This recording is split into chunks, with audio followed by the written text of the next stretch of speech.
നമസ്കാരം. 2011 മുതൽ മമതാ ബാനർജി എന്ന നേതാവിന്റെ അപ്രമാദിത്വത്തിനാണ് പശ്ചിമ ബംഗാൾ സാക്ഷ്യം വഹിച്ചുകൊണ്ടിരിക്കുന്നത്.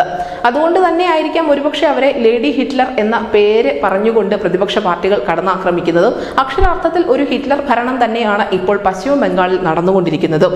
എന്തായാലും ഇത്തവണത്തെ ലോക്സഭാ തെരഞ്ഞെടുപ്പിൽ BJP പശ്ചിമ ബംഗാളിൽ അപ്രതീക്ഷിതമായ നേട്ടം കൊയ്യുമെന്ന് ഇതുവരെയും പുറത്തു വന്ന മിക്ക സർവേ ഫലങ്ങളും സൂചിപ്പിക്കുന്നുണ്ട്. മാത്രമല്ല പല പ്രമുഖരായ രാഷ്ട്രീയ നിരീക്ഷകരുൾപ്പെടെ പറയുന്നത് പശ്ചിമ ബംഗാൾ ആയിരിക്കും ഇത്തവണത്തെ ലോക്സഭാ തെരഞ്ഞെടുപ്പിൽ രാജ്യത്തിന് ഒരു സർപ്രൈസ് സമ്മാനിക്കാൻ പോകുന്നത്. പശ്ചിമ ബംഗാൾ തീർച്ചയായും തൃണമൂൽ കോൺഗ്രസിനെ കടത്തിവെട്ടിക്കൊണ്ട് BJP മുന്നേറ്റം ഉണ്ടാക്കും എന്ന് തന്നെയാണ്.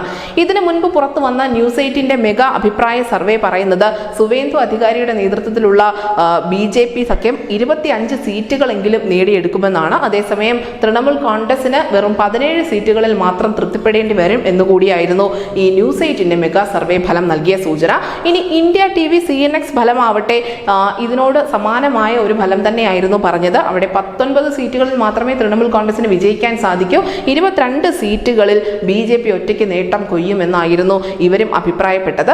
ഏറ്റവും ഒടുവിലായി പുറത്തു വന്നത് ABP സി വോട്ടർ സർവേ ആയിരുന്നു. ഈ അഭിപ്രായ സർവേയിൽ 23 സീറ്റുകൾ BJPക്ക് പ്രവചിക്കപ്പെടുന്നുണ്ട്. തൃണമൂൽ കോൺഗ്രസിന് ആവട്ടെ 17 സീറ്റുകൾ മാത്രമേ പറയുന്നുള്ളൂ. 42 ലോക്സഭാ സീറ്റുകളുള്ള പശ്ചിമ ബംഗാളിനെ സംബന്ധിച്ച് BJPയുടെ ഈ നേട്ടം ഒട്ടും ചെറുതല്ല. എന്തായാലും പശ്ചിമ ബംഗാളിൽ BJPയെ ഇത്ര വലിയ വിജയത്തിലേക്ക് അടുപ്പിക്കാൻ സാധ്യതയുള്ള ഘടകങ്ങൾ എന്തൊക്കെയായിരിക്കാം എന്നുകൂടി നമ്മൾ മനസ്സിലാക്കേണ്ടതുണ്ട്. ഏറ്റവും പ്രധാനപ്പെട്ടത് സന്ദേശ് ഖാലി തന്നെയാണ്. നമുക്കറിയാം സന്ദേശ് ഖാലി വിഷയം രാജ്യമെമ്പാടും ചർച്ച ചെയ്തതാണ്. സന്ദേശ് ഖാലിയിലെ ഒരു അതിജീവതയെ തന്നെ BJP സ്ഥാനാർത്ഥിയാക്കുകയും കൂടി ചെയ്തതോടുകൂടി സന്ദേശ് ഖാലി വിഷയം തീർച്ചയായും പശ്ചിമ ബംഗാളിൽ തൃണമൂൽ കോൺഗ്രസിന് തിരിച്ചടിയാകുമെന്നാണ് വിലയിരുത്തപ്പെടുന്നത്. മാത്രമല്ല തൃണമൂൽ കോൺഗ്രസിന്റെ ഏറ്റവും പ്രമുഖരായ നേതാക്കൾ ഷാജഹാൻ ഷെയ്ഖ് ഉൾപ്പെടെയുള്ള നേതാക്കൾ ഈ വിഷയവുമായി ബന്ധപ്പെട്ടതുകൊണ്ട് തന്നെ ഇത് തൃണമൂൽ കോൺഗ്രസിന് വലിയ തിരിച്ചടി സമ്മാനിക്കാൻ സാധ്യതയുള്ള കാര്യമാണ്. അടുത്തതായി തൃണമൂൽ കോൺഗ്രസ് ഒറ്റയ്ക്ക് നിൽക്കുന്ന ഒരു ഘടകം. നമുക്കറിയാം അവർ INDA പക്ഷത്തുണ്ട് എങ്കിൽ പോലും പശ്ചിമ ബംഗാളിൽ ആരുമായും സഖ്യത്തിനില്ല എന്ന് മമതാ ബാനർജി മുൻകൂട്ടി തന്നെ തീരുമാനിച്ചിരുന്നു. അവരത് പ്രഖ്യാപിക്കുകയും ചെയ്തിരുന്നു. അതുകൊണ്ട് തന്നെയാണ് 42 ലോക്സഭാ സീറ്റുകളിലും അവർ ഒറ്റയ്ക്ക് സ്ഥാനാർത്ഥികളെ പ്രഖ്യാപിച്ചത്.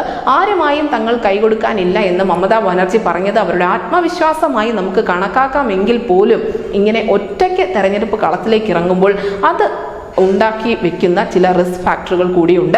അത്തരം റിസ്ക് ഫാക്ടറുകൾ തൃണമൂൽ കോൺഗ്രസിന് തിരിച്ചടി സമ്മാനിക്കാനുള്ള സാധ്യതകളുമുണ്ട്. മൂന്നാമത്തേത് മോദി എന്ന സ്റ്റാർ ക്യാമ്പയിനർ തന്നെയാണ്. നമുക്കറിയാം പ്രധാനമന്ത്രി നരേന്ദ്രമോദി കേരളത്തിലും തമിഴ്നാട്ടിലും ഒക്കെ എത്തുന്നത് പോലെ തന്നെ പശ്ചിമ ബംഗാളിലും നിരന്തരം എത്തുന്നുണ്ട്.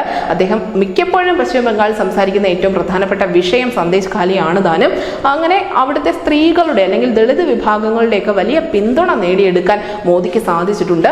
മോദി തന്നെ നേരിട്ട് പശ്ചിമ ബംഗാളിൽ എത്തുമ്പോൾ അവിടെ തീർച്ചയായും മമതാ ബാനർജിക്ക് അദ്ദേഹത്തിനോടൊപ്പം പിടിച്ചു നിൽക്കാൻ സാധിക്കില്ല. നമുക്കറിയാം ഒരു ദിവസം ഈ മമതാ ബാനർജിയും മോദിയും മുഖാമുഖം ഏറ്റുമുട്ടുന്ന അല്ലെങ്കിൽ ഒരേ ദിവസം തന്നെ സംസ്ഥാനത്ത് വലിയ റാലികൾ സംഘടിപ്പിച്ചിരുന്നു. അതിൽ നരേന്ദ്രമോദിയുടെ റാലിയിൽ പങ്കെടുത്ത ആളുകളുടെ എണ്ണം കാണുമ്പോൾ തന്നെ പശ്ചിമ ബംഗാളിന് രാഷ്ട്രീയ കാറ്റ് എങ്ങോട്ടേക്ക് വീശും എന്നതിനെക്കുറിച്ച് ഏകദേശം ധാരണ സാധാരണ ജനത്തിന് ലഭിക്കുകയും ചെയ്യും. ഏറ്റവും ഒടുവിലായുള്ളത് എന്നാൽ ഏറ്റവും പ്രധാനപ്പെട്ട ഘടകം എന്ന് പറയുന്നത് പൗരത്വ ഭേദഗതി നിയമമാണ്. നമുക്കറിയാം പശ്ചിമ ബംഗാളിൽ ബംഗ്ലാദേശിൽ നിന്നുള്ള ഹിന്ദു അഭയാർത്ഥികൾ ധാരാളമായി ഉണ്ട്. അതിൽ ഏറ്റവും പ്രധാനപ്പെട്ടത് ഒരു മത്തുവ സമുദായം തന്നെയാണ്. നമ്മൾ ഇതിനെക്കുറിച്ച് നേരത്തെ തന്നെ വിശദമായ റിപ്പോർട്ടുകൾ പങ്കുവച്ചിരുന്നു. ഈ മത്തുവ സമുദായം CAA നടപ്പാക്കിയ ദിവസത്തെ തങ്ങളുടെ 2ാം സ്വാതന്ത്ര്യ ദിനം എന്നായിരുന്നു വിശേഷിപ്പിച്ചിരുന്നത്. പശ്ചിമ ബംഗാളിലെ പട്ടികജാതി വിഭാഗത്തിൽ ഏറ്റവും പ്രധാനപ്പെട്ട അല്ലെങ്കിൽ ഒരു പ്രബല വിഭാഗം എന്ന് തന്നെ നമുക്ക് ഈ മട്ടുവ സമുദായത്തെ വിശേഷിപ്പിക്കാൻ സാധിക്കും. പ്രത്യേകിച്ചും ബംഗ്ലാദേശിൽ നിന്നും വന്ന ഇത്തരത്തിലുള്ള ആളുകൾ BJPക്ക് നൽകുന്ന ഒരു വലിയ പിന്തുണയുണ്ട്. ഇതൊക്കെ BJPക്ക് നേട്ടമായി ഭവിക്കുമെന്ന് തന്നെയാണ് വിലയിരുത്തപ്പെടുന്നത്. അതിനോടൊപ്പം തന്നെ ലൈംഗിക അതിക്രമം അല്ലെങ്കിൽ കുറ്റകൃത്യങ്ങൾ, ഇതിലെല്ലാം ഉപരി ഭൂമി കയ്യേറ്റം, അഴിമതി ആരോപണങ്ങൾ, സാമ്പത്തിക കുറ്റകൃത്യങ്ങൾ, ഇത്തരം കാര്യങ്ങളൊക്കെ തൃണമൂൽ കോൺഗ്രസിന്റെ നേതാക്കൾക്ക് നേരെ ഉയർന്നു നിൽപ്പുണ്ട് ഒരു വാള് പോലെ. അത് തീർച്ചയായും തൃണമൂൽ കോൺഗ്രസിനെ ജനങ്ങൾക്കിടയിൽ നിന്നും അകറ്റും എന്ന് തന്നെയാണ് വിലയിരുത്തപ്പെടുന്നത്. എന്തായാലും കേന്ദ്ര അന്വേഷണ ഏജൻസികൾ ഇപ്പോൾ പശ്ചിമ ബംഗാളിൽ വളരെ സജീവമായി തന്നെ ഇടപെടുന്നുണ്ട്. പ്രത്യേകിച്ചും കേന്ദ്ര ഏജൻസികൾക്കെതിരെ രാജ്യത്തെങ്ങും കണ്ടിട്ടില്ലാത്ത വിധത്തിലുള്ള ആക്രമണങ്ങൾ നടന്ന ഒരു സംസ്ഥാനം കൂടിയാണ് ഈ പശ്ചിമ ബംഗാൾ എന്ന് പറയുന്നത്.